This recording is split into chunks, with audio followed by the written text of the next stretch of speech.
Good morning, guys, and happy Tuesday. I hope everything went well for you yesterday. I'm going to get rolling and we are going to go over the work that you have assigned today.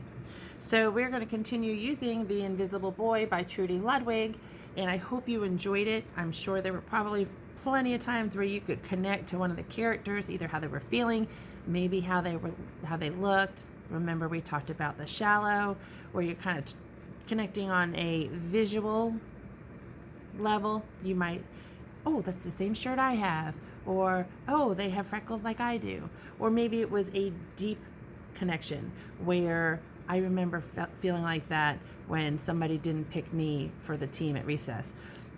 So those connections we're going to keep working on those, and one of those is going to be on this worksheet today. It says I can dive deep into the text making connections. So I want you to tell me about the deep connection you had with at any point during the text. So it could be at the beginning, the middle, the end, and it can be with any character. It doesn't have to be with Brian. Maybe there was a time that you saw somebody that did not have anybody to play with, and you were able to go over there and make them feel better, make them feel welcomed, and that could be where you connected in the story with that deeper connection. So you're going to tell me about it here with a complete second grade sentence, and then you can draw a picture of it here. Then we're going to be doing this fiction passage called The Bus Ride. Now, if you've been in class, you know that when I want you to use a highlighter. If you don't have a highlighter, you can use a colored pencil or a regular pencil if you want to. But what you're going to do is you're going to read the passage, and then you're going to come down to the questions. So the first question says, what is something Caden is worried about? Well, what I want you to do is go back up into the text and highlight, underline, or underline with a pencil or a colored pencil where you found that answer.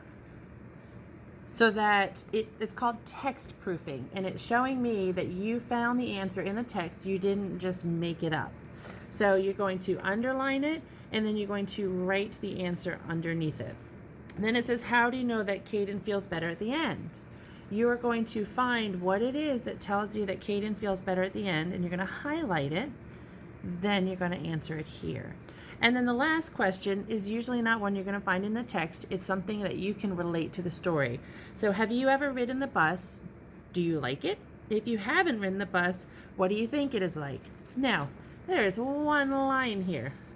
So if you want to write on the one line and then underneath it and just give a brief, that's not something you're going to find here. That is your own personal feeling. So give a brief description of a time you rode the bus or what you think it would be like if you didn't.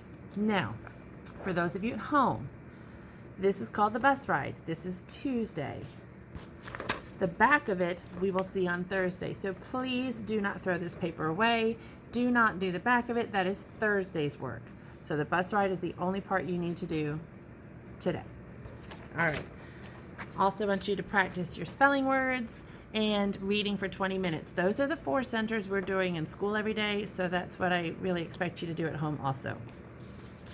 Science, we're going to continue with the water cycle that we started yesterday.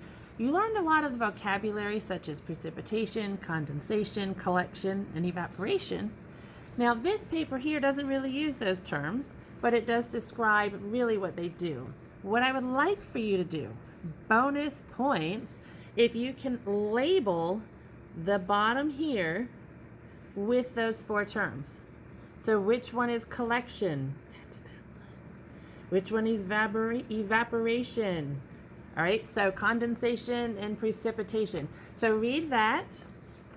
And then the second page here is just some fill in the blanks. So fill that out and take a picture of each one and send it on your portfolio. That is your science for the day.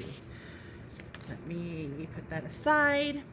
Your math, continue. We're going to be doing 1-7. You have a math test. I want to say it's tomorrow. It is tomorrow.